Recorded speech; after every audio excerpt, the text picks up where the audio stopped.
boardroom at the federal contracting office had been quiet that morning, but Rebecca Morrison barely noticed as she signed the final document in a stack of papers, her arthritic mother Helen sitting patiently beside her in the waiting area. The clerk had rushed through the explanation. Something about a routine infrastructure bid her small consulting firm had submitted months ago, but Rebecca's mind was elsewhere, focused on getting her mother home before the approaching blizzard hit. She scrawled her signature across the bottom line, unaware she had just signed a $50 billion government contract that would transform her from a struggling single consultant into one of the most powerful contractors in the nation. Her phone buzzed with a message from Derek, her boyfriend of 3 years, demanding she come to his penthouse immediately, but she was already late. By the time she arrived with Helen, snow already falling in thick sheets, Derek's face was twisted with rage. He'd found out about her morning appointment, but not what it meant. He assumed she'd been wasting time again with her pathetic little business instead of being available for his needs. Before Rebecca could explain, before she could even remove her snow-covered coat, he kicked her and her elderly mother out into the snow, his final words echoing as he slammed the door. "You're nothing, and you'll always be nothing." What Rebecca did next would crush him and leave him devastated in ways he couldn't imagine. But would she use her newfound power for revenge? Or would the weight of $50 billion reveal something darker about the man she'd almost married? And could her mother's quiet wisdom guide her through the storm, both outside and within? The morning of January 15th began like any other disappointing day in Rebecca Morrison's life, but the universe had scripted something extraordinary that she couldn't yet see. She stood in her cramped apartment bathroom, studying her reflection in the cracked mirror. 34 years old, exhausted from working 3 consulting jobs simultaneously, her dark hair pulled back in a practical ponytail that had become her signature look of survival rather than style. The face staring back at her showed someone who'd forgotten how to dream, but the stack of overdue bills on her kitchen counter reminded her why pragmatism had replaced hope. Her mother, Helen Morrison, sat at the small dining table, carefully sorting pills into a weekly organizer, her 72-year-old hands trembling slightly from the Parkinson's that had been stealing her independence for the past 5 years. Helen had been a university professor once, brilliant, commanding, respected, but now she depended on Rebecca for everything from medication management to basic mobility. Rebecca didn't resent this responsibility, but the weight of it pressed down on her shoulders every morning like a physical burden she couldn't set down. "You have that meeting downtown today," Helen said, her voice still carrying traces of the authority she'd once wielded in lecture halls, but softer now, gentler. "The one about the infrastructure proposal."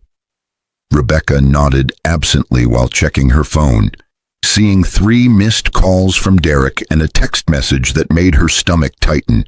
"Where are you? I need you here. Now."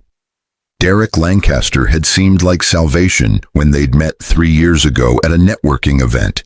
Handsome, successful, confident in ways that Rebecca had never managed to be. He ran a mid-level commercial real estate firm that he constantly implied was more impressive than it actually was. But Rebecca had been too lonely and too tired to examine the discrepancies between his claims and reality. "I almost forgot about that meeting," Rebecca admitted, glancing at the clock. "I submitted that bid 6 months ago. Honestly, I assumed they'd rejected it like all the others." Helen's knowing eyes studied her daughter with the perception that motherhood and decades of teaching had sharpened into something resembling clairvoyance. "Sometimes the things we forget about are the ones that change everything," she said cryptically, but Rebecca was already mentally calculating whether she had time to meet with the contracting office and still make it to Derek's penthouse before his temper escalated beyond texts. The federal contracting office occupied the third floor of a gray government building that looked like it had been designed by someone who believed architectural beauty was a waste of taxpayer money. But the bureaucratic efficiency inside moved with surprising speed. Rebecca helped her mother navigate the elevator, Helen's cane clicking against the tile floor as they made their way to Suite 304, where a clerk named Patricia Chen, no relation to anyone Rebecca knew, waited with an expression that seemed oddly significant for what Rebecca assumed was a rejection meeting. "Ms. Morrison," Patricia said, gesturing to a chair while studying Rebecca with an intensity that made her uncomfortable. "Thank you for coming in on such short notice. I understand the weather is deteriorating rapidly." Rebecca glanced out the window at the gray sky, already seeing the first snowflakes beginning to fall, but Patricia was pulling out a folder so thick it looked like a manuscript. "Your proposal for the National Infrastructure Modernization Initiative was quite comprehensive," Patricia continued, sliding papers across the desk. "The review committee was particularly impressed with your approach to integrating rural connectivity with urban renewal." "That's kind of you to say," Rebecca responded automatically, prepared for the polite rejection that would follow the compliment. But Patricia was already pointing to signature lines on multiple documents. "The contract value is substantial," Patricia said, her tone matter-of-fact despite the words that followed. $50 billion over 7 years with provisions for extension based on performance metrics. You'll need to sign here, here, and here, then initial these disclosure pages." Rebecca's hand froze halfway to the pen, her mind refusing to process what she'd just heard. "I'm sorry, did you say 50 billion?" she asked, certain she'd misheard, but Patricia was already nodding while checking her watch. "Yes, though the first-year allocation is only 4 billion, which should give you time to scale your operations appropriately. The payment structure is outlined in Section 7, and you'll have access to federal resources for security clearances and personnel vetting. I apologize for rushing, but I have another appointment in 15 minutes, and the approval deadline is today at 5 p.m. If you need time to review—" "No," Rebecca heard herself say, her voice sounding distant and strange to her own ears. "I'll sign now." The moment felt surreal, dreamlike, but Rebecca's hand moved across the pages with automatic precision, her signature appearing on line after line, while her brain struggled to catch up with reality. She was signing a $50 billion contract, but it felt no more real than signing a credit card receipt at a grocery store. Patricia witnessed each signature with bureaucratic efficiency, stamping documents and filing copies into folders that would disappear into the vast filing systems of federal record-keeping. Helen sat quietly in the waiting area, but Rebecca caught her mother's reflection in the window. A knowing smile playing at the corners of Helen's mouth, as if she'd expected something exactly like this all along. The entire process took less than 30 minutes, but when Rebecca walked out of Suite 304 with copies of the contract in a slim folder, she was technically one of the most powerful government contractors in the nation, even though she still felt like the same exhausted woman who'd looked in her bathroom mirror that morning. Her phone buzzed insistently as they waited for the elevator, Derek's messages growing more aggressive with each passing minute. "Are you ignoring me?" Followed by, "This is exactly why we have problems," and finally, "If you're not here in an hour, don't bother coming at all." Rebecca felt the familiar anxiety twist in her stomach, the Pavlovian response of someone who'd spent 3 years walking on eggshells around a man whose moods shifted like weather patterns. But Helen placed a gentle hand on her arm. "You don't have to go to him," Helen said quietly, the unspoken words hanging in the air between them. "Especially not now. Not when everything has changed." But Rebecca had spent 3 years believing Derek was the best she could hope for, that his criticism was actually guidance, that his control was actually care. The knowledge of the contract sat in her mind like information in a foreign language. She could see the words, but couldn't yet comprehend their meaning. "He'll be furious if I don't show up," she said, already knowing she would go, already knowing she would try once again to be whoever Derek needed her to be. The blizzard that weather forecasters had been tracking for days hit the city with sudden ferocity as Rebecca drove her aging Honda toward Derek's penthouse in the financial district. Snow fell in thick, heavy sheets that reduced visibility to almost nothing, but Rebecca had grown up in Minnesota and knew how to navigate winter's worst moods. Helen sat beside her, silent but present, her stillness somehow more powerful than words could have been. Derek's building rose above the city like a glass monument to wealth that was more aspirational than actual, but Rebecca had learned not to point out the inconsistencies in his lifestyle. The penthouse that was actually a high-floor condo he rented, not owned. The luxury car that was leased, not purchased. The designer clothes that appeared in his closet but disappeared just as quickly, probably returned after being photographed for social media. He'd constructed an elaborate fiction of success, but Rebecca had been too grateful for his attention to question the foundation. The doorman recognized Rebecca and waved her through without the usual phone call to verify, which meant Derek had been expecting her, which meant his anger had been building for hours. Rebecca and Helen made their way to the 32nd floor, snow still clinging to their coats despite their attempts to brush it off in the lobby. Rebecca's hands trembled slightly as she knocked on Derek's door, not from cold, but from the anticipation of his displeasure, the bracing for whatever cutting remarks he'd prepared during her absence. Derek opened the door with the expression Rebecca had learned to read like a weather map, storm clouds gathering, lightning ready to strike. He was handsome in the way that men who spent hours at the gym and significant money on grooming tended to be, but his attractiveness had become something threatening rather than appealing over the past year. His eyes swept over Rebecca and Helen with barely concealed contempt, lingering on Helen's cane with particular distaste. "You're 3 hours late," he said, his voice controlled but vibrating with suppressed rage. 3 hours, Rebecca. Do you have any idea how that makes me look? Rebecca opened her mouth to explain about the contracting office, about the papers she'd needed to sign, but Derek was already stepping back into his apartment, his body language making it clear they weren't invited inside.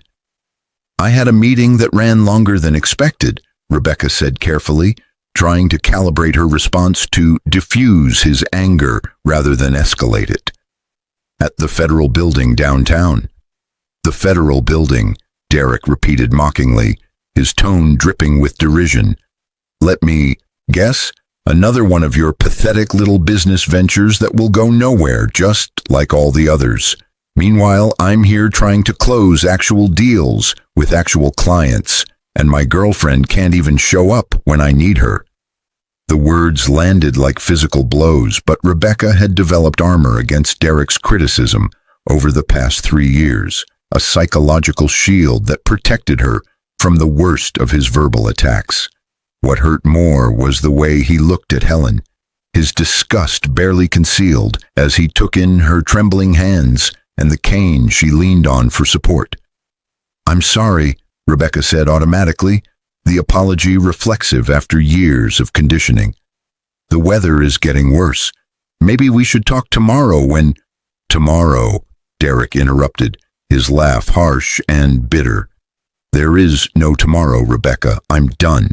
I'm done with your excuses, your failures, your constant neediness.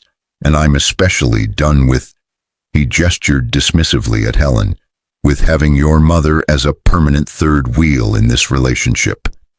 The apartment's warmth spilled out into the hallway, highlighting the contrast between Derek's comfortable space and the cold corridor where Rebecca and Helen stood, still covered in snow, still waiting to be invited into shelter. but Derek made no move to let them in, and Rebecca felt the first stirring of something that might have been anger if she hadn't spent so long suppressing such feelings. "Derek, please," Rebecca tried again, hating the pleading tone in her voice but unable to stop it. "It's a blizzard outside. Can we at least come in and talk about this?" "Talk about what?"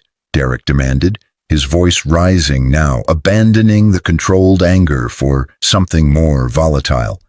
"About how you waste your time on these ridiculous government bids that never go anywhere? About how you drag your mother everywhere because you can't accept that she belongs in a facility where professionals can handle her condition? About how you keep pretending you're going to build some kind of empire when you can barely keep your head above water?" Each word was chosen for maximum damage, delivered with the precision of someone who'd been cataloging Rebecca's vulnerabilities for years, waiting for the right moment to weaponize them. Helen's hand tightened on Rebecca's arm, but she remained silent, her dignity intact even as Derek attempted to strip her of it. "You know what your problem is, Rebecca?" Derek continued, warming to his theme now, his face flushed with the satisfaction of finally speaking thoughts he'd apparently been harboring for months. "You don't know your place.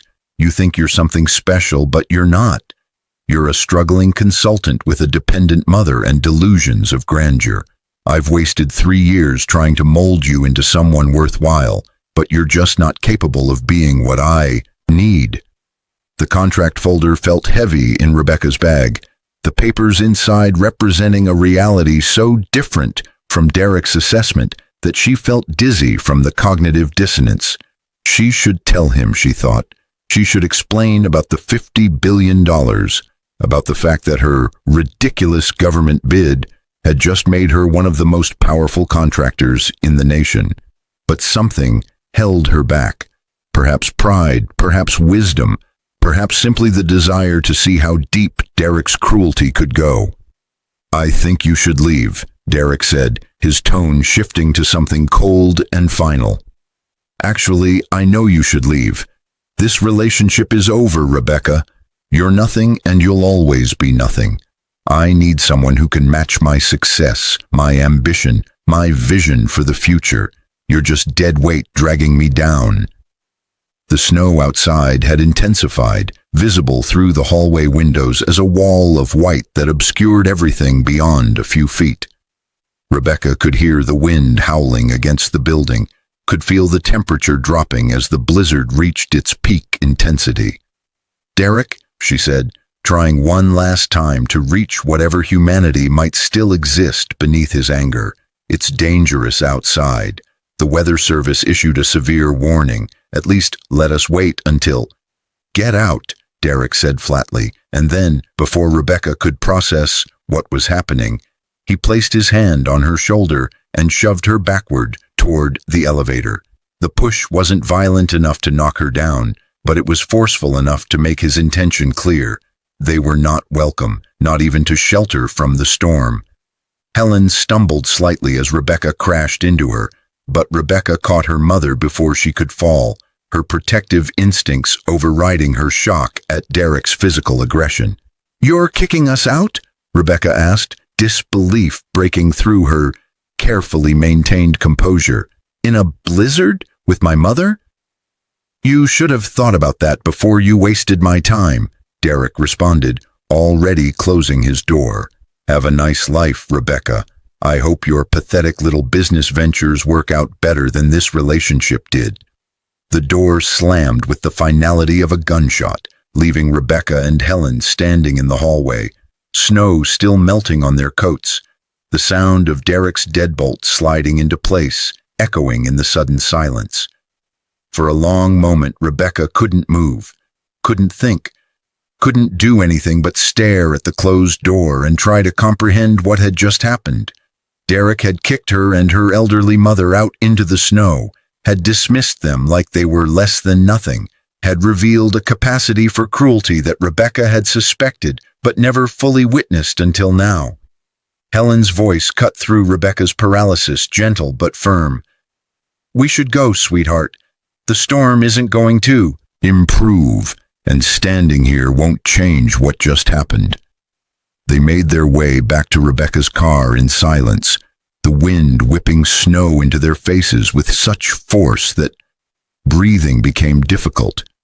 Rebecca helped Helen into the passenger seat, making sure she was secure before climbing behind the wheel, her hands shaking, from cold, from shock, from the delayed reaction of adrenaline finally flooding her system. The contract folder sat in her bag on the back seat, its presence suddenly impossible to ignore. "Mom," Rebecca said, her voice breaking slightly on the word, "I signed a $50 billion contract this morning." Helen turned to look at her daughter, and Rebecca saw in her mother's eyes something she'd been missing for years. Not pity, not concern, but fierce pride mixed with something that looked almost like vindication. "I know," Helen said simply. "I knew the moment Patricia told you the contract value. I saw it in your face, the shock, the disbelief, the inability to process information that contradicts everything you've believed about yourself." Rebecca started the car, letting the engine warm while they sat in the parking garage, protected from the worst of the storm by concrete and steel. "Why didn't you say anything?" she asked. "Why didn't you tell me to explain to Derek to make him understand what had just happened?" "Because," Helen said with the wisdom of 7 decades and a lifetime of watching people reveal their true natures, "he needed to show you who he really is. Not who you hoped he was, not who he pretended to be when you first met, but who he is at his core. A man who would kick a woman and her elderly mother out into a blizzard is a man who would destroy you slowly if you stayed. The contract didn't change who you are, Rebecca. It only revealed what Derek always believed about you." The words settled over Rebecca like a weight and a release simultaneously. The truth of them undeniable, even though accepting them meant acknowledging that she'd wasted 3 years on a man who'd never valued her at all. She pulled out of the parking garage into the storm, driving slowly through streets that had become nearly impassable, the world reduced to white noise and limited visibility. Her phone buzzed intermittently with messages, but she ignored them, focusing instead on getting herself and her mother home safely. By the time they reached Rebecca's apartment, the city had essentially shut down. Businesses closed, streets empty except for emergency vehicles. Rebecca helped Helen inside, got her settled with tea and warm blankets, then finally allowed herself to look at her phone. 3 missed calls from Patricia at the contracting office, along with a voicemail. "Ms. Morrison, I forgot to mention that news of the contract award will be public tomorrow morning. You might want to prepare for media attention. Also, congratulations, you've just become one of the youngest people to receive a contract of this magnitude. Your proposal was truly exceptional." Rebecca sat at her kitchen table, the same table where she'd eaten breakfast that morning believing she was nothing, and opened her laptop. A quick search revealed dozens of news articles already circulating in industry publications. Unknown consultant wins massive infrastructure contract. Morrison Consulting awarded $50 billion federal deal. New player shakes up government contracting world. Her phone began ringing, constantly. Reporters, competitors, former colleagues she hadn't heard from in years. Everyone suddenly interested in the woman Derek had dismissed as pathetic just hours earlier. She didn't answer any of the calls, but instead opened her email and composed a message to her 3 largest current clients, small businesses who'd hired her for basic consulting work because she'd been willing to work for rates that reflected her desperation rather than her value. The email was brief. "Due to new commitments, I will be unable to continue our current consulting arrangements. I'm referring you to 3 excellent consultants who can serve you better than I have. Thank you for your business." She hit send before she could second-guess herself, watching the messages disappear into the digital void. Then she opened a new message and addressed it to Derek, her fingers hovering over the keyboard as she considered what to say. She could be cruel, could detail exactly what he'd missed by kicking her out that afternoon. She could be triumphant, could send him the news articles about her contract. She could be vindictive, could enumerate all the ways his treatment of her would haunt him once he realized what he'd lost. But in the end, she wrote only 3 sentences. "You were right that I don't know my place. I've been thinking far too small. Thank you for showing me exactly who you are before I made the mistake of committing further. I wish you well." She hit send and then blocked his number, blocked his email, blocked him on every social media platform where they'd been connected. Within seconds, she could see him trying to call, could see notifications piling up as he attempted to reach her through various channels, could imagine his panic as he realized what had happened. The storm outside continued to rage, but Rebecca felt suddenly, surprisingly calm. The calm that comes from finally seeing clearly after years of fog. Helen emerged from her bedroom, wrapped in her robe, and sat down across from Rebecca at the table. "What are you going to do?" she asked, not needing to specify whether she meant about the contract or about Derek or about the life that had just split cleanly into before and after. "I'm going to build something," Rebecca said, the certainty in her voice surprising even herself. "Not to prove Derek wrong, he doesn't matter anymore, but to prove to myself that I was never nothing, that his assessment of me was his limitation, not mine." Over the next 72 hours, while the blizzard trapped the city in snow and ice, Rebecca worked with a focus she'd never experienced before. She hired a lawyer specializing in government contracts, an accountant who understood federal financial reporting, a PR firm that could manage the media attention that was building like a wave preparing to crash. She drafted plans for scaling her one-person operation into a company capable of executing a $50 billion contract over 7 years. She reviewed the contract terms with obsessive attention to detail, highlighting requirements and deadlines, mapping out timelines and milestones. Helen watched this transformation with quiet satisfaction, occasionally offering insights from her years in academia that proved surprisingly relevant to Rebecca's new challenges. "Building an empire isn't about the money," Helen said on the second night, when Rebecca was reviewing organizational charts. "It's about creating something that reflects your values and serves a purpose larger than yourself. The money is just a tool." By the 4th day, when the storm had finally passed and the city began digging out from under 3 feet of snow, Rebecca had created the skeleton of what would become Morrison Infrastructure Solutions. She'd hired a chief operating officer with 20 years of experience in federal contracting, a technical director who'd worked on similar projects for larger firms, and a human resources director who could help her build a team capable of delivering on her contract's promises. The media coverage intensified as reporters pieced together the story. Unknown consultant wins massive contract, gets kicked out into blizzard by boyfriend who didn't know her worth, emerges as major new player in government contracting. The narrative was too perfect to ignore, and Rebecca found herself fielding interview requests from major news outlets. She declined most of them, but accepted one, a profile in a business publication that had criticized government contracting inefficiencies for years. The interview took place in a conference room Rebecca had rented in a downtown office building, the same building that housed Derek's commercial real estate firm 3 floors below.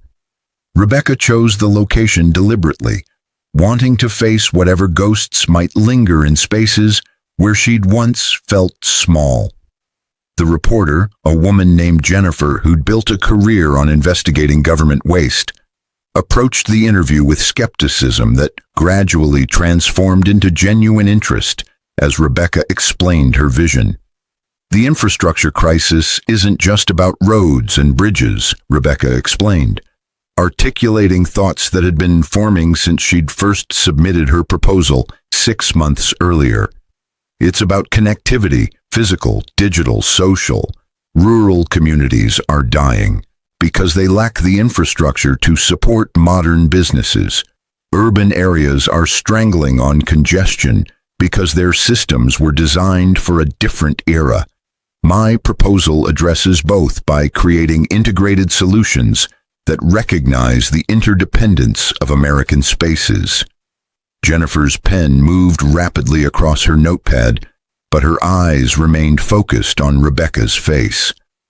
And what do you say to critics who argue that someone with your limited experience shouldn't be trusted with this level of responsibility? Rebecca smiled, thinking of Derek's assessment of her as nothing, as dead weight, as pathetic. I say that experience is overrated if it only teaches you to repeat the same mistakes with greater confidence. Fresh perspectives sometimes see solutions that entrenched players have been trained to overlook. Will I make mistakes? Probably. But I won't make the mistakes that come from assuming the current system is the only possible system. The article appeared 2 weeks later with the headline, "The Consultant Who Came In From the Cold: How Rebecca Morrison's Outside Perspective Could Revolutionize Infrastructure." It was fair but favorable, presenting Rebecca as someone who might actually deliver on the promise of her contract, rather than just another contractor extracting federal funds without producing results. Derek saw the article. Rebecca knew this because mutual acquaintances reported his increasingly desperate attempts to reach her, his growing realization of the magnitude of what he'd lost. He'd kicked out a woman worth nothing and watched her become one of the most powerful contractors in the nation within days. The cognitive dissonance must have been crushing, but Rebecca found she didn't take pleasure in his suffering. What she felt instead was a kind of distant pity for someone whose worldview was so narrow that he'd mistaken potential for worthlessness. 3 weeks after that night in the blizzard, Derek showed up at Morrison Infrastructure Solutions' temporary office, somehow having obtained the address despite Rebecca's attempts to maintain privacy during the transition period.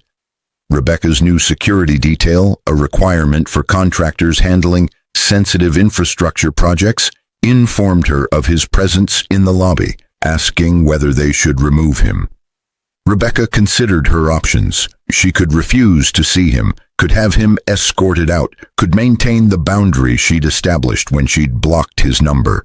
But curiosity won out.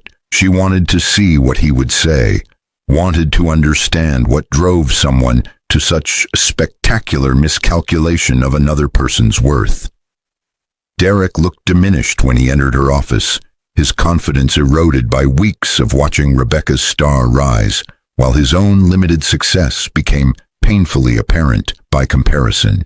He'd always presented himself as the successful one in their relationship, but the contrast between his rented penthouse and her newly leased office space in the city's premier commercial building made the fiction impossible to maintain. "Rebecca," he began, but she raised a hand to stop him. "You have 5 minutes," she said, her tone professional but cold. "I'm curious what you could possibly have to say that would make this meeting worthwhile." Derek's face flushed with what might have been shame or might have been anger. With him, emotions always blurred together into a volatile mixture that made predicting his responses impossible. "I made a mistake," he said, the words clearly costing him something to produce.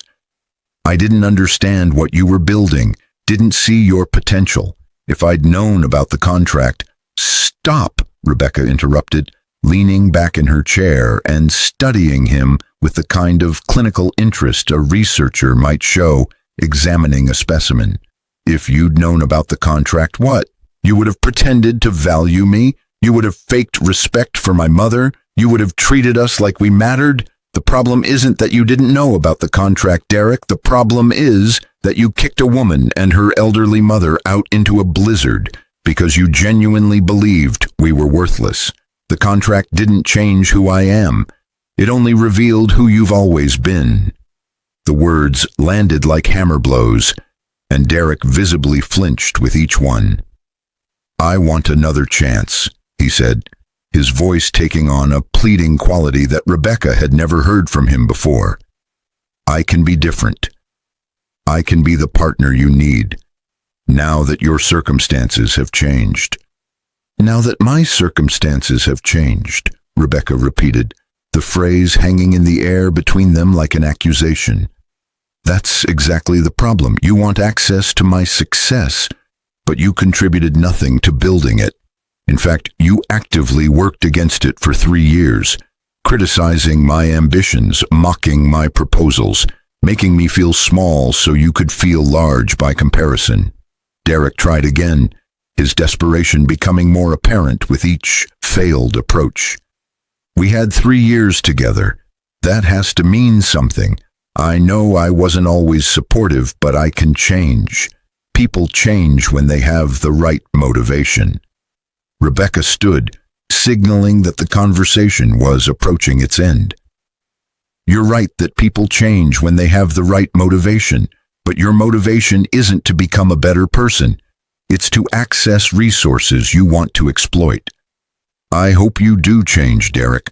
I hope you learn to value people for who they are rather than what they can provide. But that growth will have to happen without me."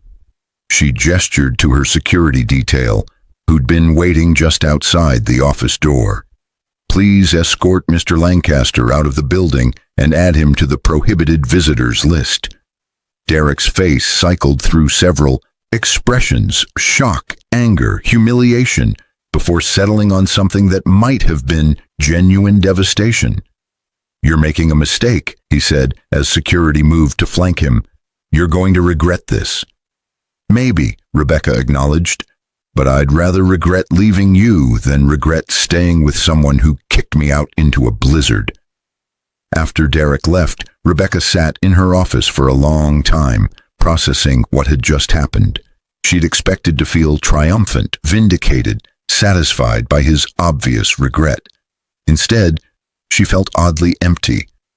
Not sad, exactly, but aware of how much time she'd wasted on someone who'd never deserved it. The contract had given her power, but what she'd done with Derek wasn't revenge.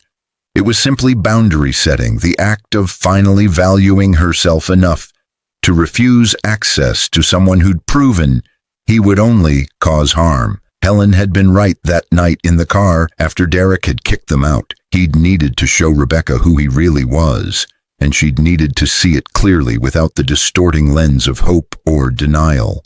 The blizzard had been terrible, but it had also been clarifying, stripping away illusions and revealing truth with brutal efficiency. The weeks that followed became months, and Morrison Infrastructure Solutions grew from a concept into a functioning organization, employing over 200 people. Rebecca proved to be a capable leader, not because she knew everything, but because she knew how to hire people who knew what she didn't. The first year of the contract focused on assessment and planning, cataloging existing infrastructure, identifying critical needs, developing comprehensive solutions that integrated physical and digital systems. Rebecca saw Derek occasionally, unavoidably, in spaces where their professional worlds overlapped. He'd launched a social media campaign attempting to position himself as Rebecca's mentor, claiming credit for her success, suggesting that he'd always believed in her potential. The transparent attempt to rewrite history was pathetic enough that Rebecca didn't bother responding. Silence was more damaging than any rebuttal she could have crafted. Helen's health improved during this period, or perhaps it simply stabilized in ways that were easier to manage now that Rebecca had resources to provide proper care. They moved into a house together, not out of necessity now, but out of choice, both women valuing the other's company more than the privacy separate living would have afforded. Helen became an unofficial advisor to Morrison Infrastructure Solutions, her decades of experience analyzing complex systems proving surprisingly applicable to infrastructure challenges. 18 months after that night in the blizzard, Derek's commercial real estate firm collapsed in a scandal involving falsified financial records and misrepresented property values. The man who'd presented himself as successful was revealed to have been operating a house of cards that finally collapsed under the weight of its own contradictions. Rebecca heard about it through industry channels, watched the news coverage with a mixture of vindication and sadness. She could have said, "I told you so," could have pointed out that his downfall was inevitable for someone who valued appearance over substance. But instead, she sent a brief message through a mutual acquaintance. "I hope you find what you're looking for." She meant it sincerely, not because she forgave him for how he'd treated her and her mother, but because genuine hope for his growth felt better than sustained bitterness. The devastation Derek experienced wasn't just professional, it was existential. He'd built his identity on being superior to people like Rebecca, on being the successful one, the ambitious one, the one who would go places. Watching Rebecca succeed while he failed forced him to confront the possibility that his assessment of the world had been fundamentally wrong, that value existed in places he'd been trained not to look, that kicking someone out into a blizzard revealed more about his limitations than their worth. Rebecca heard through the industry grapevine that Derek had left the city, moved somewhere smaller where his reputation hadn't preceded him, taken a job with a firm that would never let him make the kinds of mistakes that had destroyed his company. The man who'd believed he was destined for greatness had discovered instead that he was destined for adequacy, not a tragedy exactly, but a reckoning that must have crushed whatever inflated self-image he'd been protecting. What Rebecca did crushed him and left him devastated, but not through revenge or vindictiveness. The crushing came from his realization of what he'd lost, the devastation from understanding that his own cruelty had cost him access to something rare and valuable. He'd kicked out a woman worth billions and watched her prove that his assessment had been the product of his own limitations rather than objective reality. Epilogue. 5 years after signing the contract that changed her life, Rebecca stood in front of a Senate committee reviewing the progress of the National Infrastructure Modernization Initiative. Morrison Infrastructure Solutions had completed 70% of the initial 7-year contract's deliverables 2 years ahead of schedule, had created over 15,000 jobs in communities that had been economically devastated, had integrated systems in ways that were being studied as potential models for other nations facing similar infrastructure challenges. Senator Martinez, who chaired the committee, studied Rebecca with undisguised admiration. "Ms. Morrison, your company's performance has exceeded every expectation.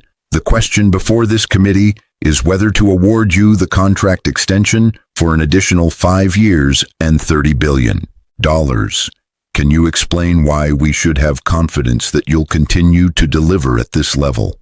Rebecca thought about that morning 5 years earlier when she'd looked in her bathroom mirror and seen someone who'd forgotten how to dream. She thought about Derek kicking her and her mother out into the snow, certain they were nothing. She thought about Helen's quiet wisdom and unwavering belief. She thought about all the women who'd been dismissed and diminished and told they were less than they were. "Senator, I can't promise perfection," Rebecca said honestly. "What I can promise is that we'll continue to approach these challenges with the same fresh perspective that characterized our initial proposal. We'll continue to hire people who've been overlooked by larger firms, continue to integrate solutions that recognize the complexity of modern American infrastructure needs, continue to measure our success not just by metrics but by real improvements in real communities." The committee approved the extension unanimously. After the hearing, Rebecca found a message on her phone from an unknown number, Derek, somehow having obtained her new contact information. The text said simply, "I saw your testimony. You were always capable of this. I'm sorry I couldn't see it." She stared at the message for a long moment, considering whether to respond, then deleted it without answering. Some apologies come too late, and some revelations matter only to the person experiencing them. Helen was waiting in Rebecca's hotel room, having watched the hearing on C-SPAN, her pride visible in every line of her aging face. "You were magnificent," she said, pulling Rebecca into an embrace that felt like vindication and validation and victory all at once. "We were magnificent," Rebecca corrected. "None of this happens without you." That night, Rebecca stood at her hotel window, looking out at the city where she'd once been kicked into a blizzard, where she'd once believed she was nothing. The snow was falling again, gently this time, beautifully covering the streets in white that looked clean rather than threatening. Somewhere in this city or another one like it, Derek was probably watching news coverage of her success, experiencing whatever complicated emotions came from watching someone you'd dismissed as worthless become something extraordinary. What she'd done had crushed him and left him devastated, but Rebecca found she could finally think about him without anger or bitterness. The crushing came from his own hands, his own choices, his own inability to see value in places his limited vision couldn't reach. The devastation was self-inflicted, the inevitable result of building a worldview on a foundation of fiction rather than fact. Rebecca had been unaware she'd just signed a $50 billion contract when Derek kicked her and her elderly mother out into the snow. But awareness wouldn't have changed who he was or who she became. The contract was just the catalyst that revealed truth about his character, about her worth, about the vast distance between his assessment of her and reality. The woman in the hotel window's reflection looked different from the woman who'd stood in that bathroom mirror 5 years earlier, but Rebecca realized the changes were mostly in her own perception rather than external transformation. She'd always been capable of this success, had always possessed the vision and determination required to execute complex projects at massive scale. What the blizzard had done was strip away the lies she'd believed about herself, the diminishment she'd accepted from someone whose own limitations prevented him from recognizing her value. Helen joined her at the window, and they stood together watching snow fall over a city that had witnessed Rebecca's transformation from nothing to something extraordinary. But Rebecca knew she'd never actually been nothing. She'd just spent too long seeing herself through eyes that were trained to overlook rather than recognize worth. "What are you thinking about?" Helen asked softly. "I'm thinking that sometimes the worst thing that can happen to you is actually the best thing," Rebecca answered. "If Derek hadn't kicked us out that night, I might still be trying to shrink myself to fit his limited vision of what I could be. The blizzard was terrible, but it was also liberating."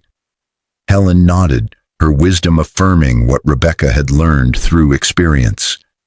The universe has a way of removing people who can't appreciate what they have so that you can become who you're meant to be. Rebecca thought about this for a long time, watching snow transform the city below into something clean and new, understanding that transformation worked the same way, covering what came before with something better while still acknowledging the foundation beneath. Derek's cruelty had been real, but so was her resilience. His devastation had been inevitable, but so was her success. The story wasn't about revenge or vindication. It was about recognition, about finally seeing clearly what had always been true. Tomorrow she would return to Morrison Infrastructure Solutions, would continue building something larger than herself, would employ thousands of people and transform communities, and prove that value existed in places the conventional wisdom was trained to overlook. But tonight she stood with her mother watching snowfall, understanding that the woman Derek had kicked out into the blizzard had always been capable of this, had always possessed the strength and vision and determination required to build an empire. She'd just needed someone cruel enough to force her to see it clearly. The snow continued falling, covering the city in white, And Rebecca finally understood that some storms weren't meant to destroy you. They were meant to reveal who you'd always been beneath the lies you'd believed about yourself. Derek had kicked her out thinking she was nothing, but what he'd actually done was kick her out of a prison she'd been building for herself, one diminishing conversation at a time. What she did crushed him and left him devastated. But the crushing and devastation were self-inflicted, the inevitable result of his own cruelty reflecting back to show him the magnitude of what he'd lost. Rebecca hadn't needed to take revenge. His own actions had been punishment enough, forcing him to watch from a distance as the woman he'd dismissed as worthless became someone extraordinary. And in the end, that was the most powerful thing Rebecca did. She became herself, fully and completely, without apology or diminishment. The $50 billion contract was just the tool that made it impossible to ignore what had always been true, that she'd never been nothing, that her worth had never been determined by Derek's limited ability to recognize it, that the woman kicked out into the snow had always been destined for something far greater than the man who'd closed the door.